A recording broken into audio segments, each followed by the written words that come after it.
नमस्कार दोस्तों, आज हम सभी एक छोटे से बिंदु को लेकर उपस्थित हुए हैं। हमें पता चला है कि हम सभी वाक्य रचना को लेकर बहुत दिक्कत में रहते हैं, तो आज हमने सोचा कि एक छोटा सा वीडियो बनाते हैं जिसमें वाक्य रचना पर बात करें। वाक्य रचना है क्या? वाक्य है क्या? वाक्य कैसे बनता है? इस विषय पर छोटी सी बातचीत है जिसको आप ध्यान से देखेंगे शायद समझ पाएंगे और कई जगह यह वाक्य रचना आपके जीवन में काम आएगी।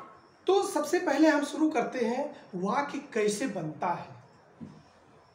तो वाक्य शायद छोटे छोटे ध्वनियों से, वर्णों से ऐसे ही बनता हो, नहीं, वाक्य वर्णों के सार्थक समूह से बनता है। वाक्य जो है वर्णों के सार्थक समूह से बनता है। वर्ण जो होते हैं, छोटे छोटे वर्ण शब्द बनाते हैं और शब्द जो है सार्थक होते हैं तो वाक्य बनाते हैं। लेकिन सार्थक शब्दों से वाक्य नहीं बन जाता। वाक्य बनाने के लिए सार्थक शब्दों का क्रमबद्ध होना भी जरूरी है। अगर क्रमबद्धता नहीं है तो वाक्य नहीं बन सकता, वाक्य नहीं कहा जा सकता। तो हमें दो बातें समझ में आ रही हैं। एक है वाक्य की सबसे छोटी इकाई क्या हो सकती है। तो वाक्य की सबसे छोटी इकाई जो है शब्द है। कब? जब सार्थक पूछा जाए। वाक्य का सबसे छोटी इकाई शब्द तब है जब सार्थक इकाई पूछी जाए। लेकिन वाक्य की सबसे छोटी इकाई वर्ण है, ध्वनि। वर्ण कह लीजिए अथवा ध्वनि। तो दो बातें स्पष्ट हो गई। एक है वाक्य किसे कहते हैं। तो वाक्य किसे कहते हैं? वर्णों के सार्थक समूह को वाक्य कहते हैं। नहीं, वर्णों के सार्थक समूह से बनने वाले शब्दों के सार्थक समूह को वाक्य कहते हैं। तो शब्दों के सार्थक समूह को ही वाक्य कहते हैं। लेकिन ये कब बनेंगे? जब हम इनको क्रमबद्ध रखेंगे, क्रम से रखेंगे। क्रिया कहाँ आनी है, कर्ता कहाँ आना है, कर्ता क्रिया कर्म कहाँ आना है, इसको जब एक क्रम से लगाएंगे, पदबंध करेंगे, इसे हम वाक्य बना पाएंगे।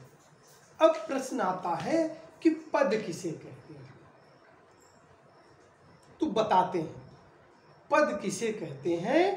पद वह शब्द जो शब्दकोश से निकलकर, वह शब्द जो शब्दकोश से निकलकर वाक्यों में पिरो दिए जाते हैं, वाक्यों में रख दिए जाते हैं, वाक्य रचना कर दी जाती है, उसे पद, उसे पद कहते हैं। शब्दों के वह रूप जो वाक्यों में प्रयोग हो जाते हैं उसे हम पद कहते हैं। तो अब दो बातें सामने आती हैं। पहली कि वाक्य के अंग कौन कौन से, वाक्य के अंग कौन कौन से हैं। तो इस पर बात करने से पहले हम जान लें कि वाक्य जो है वर्णों से बनता है, वर्णों के सार्थक समूह से बनता है, फिर शब्दों से बनता है, शब्दों के सार्थक समूह से बनता है। इन सब के बाद इनके क्रमबद्ध होने का भी आवश्यकता होती है। क्रमबद्धता इसमें जरूरी है। अगर क्रमबद्धता नहीं है तो वाक्य नहीं। इस क्रमबद्ध करने की प्रक्रिया में, इस क्रमबद्ध करने की प्रक्रिया में वाक्य के दो भाग होते हैं। पहला होता है उद्देश्य, दूसरा होता है विधेय। पहला वाक्य जो है, उद्देश्य जो है, यह निर्भर करता है पूरे वाक्य पर कि उद्देश्य क्या करना चाहता है, उद्देश्य क्या करना चाहता है और क्या हो रहा है। जो करना चाहता है वह उद्देश्य होता है। जो हो रहा है, जो उद्देश्य के द्वारा हो रहा है, वही विधि है। जैसे एक छोटा सा बिंदु लेते हैं कि गंगा हिमालय से निकलती है, गंगा हिमालय से निकलती है, ऐसा है बिंदु। इस बिंदु में देखिए उद्देश्य क्या है, उद्देश्य है गंगा। क्यों? उद्देश्य के द्वारा गंगा निकल रही है, हिमालय नहीं निकल रहा है, गंगा निकल रही है, तो गंगा हिमालय से निकलती है, गंगा हिमालय से निकलती है, तो गंगा हिमालय से, गंगा हिमालय से आपका उद्देश्य हो गया और विधि होगा निकलती है।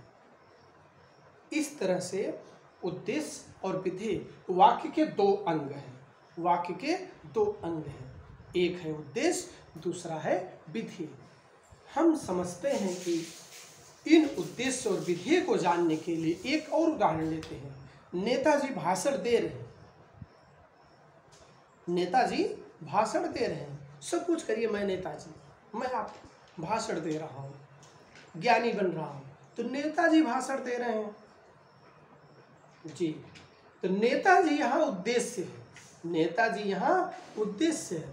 अब विधेय होगा भाषण दे रहे हैं, विधेय होगा भाषण दे रहे हैं। दोस्तों, यह वीडियो आपको कैसा लगा? अगर आपको अच्छा लगा हो लाइक और शेयर जरूर करें। अगले वीडियो में वाक्य के भेद लेकर प्रस्तुत होंगे। धन्यवाद, नमस्कार।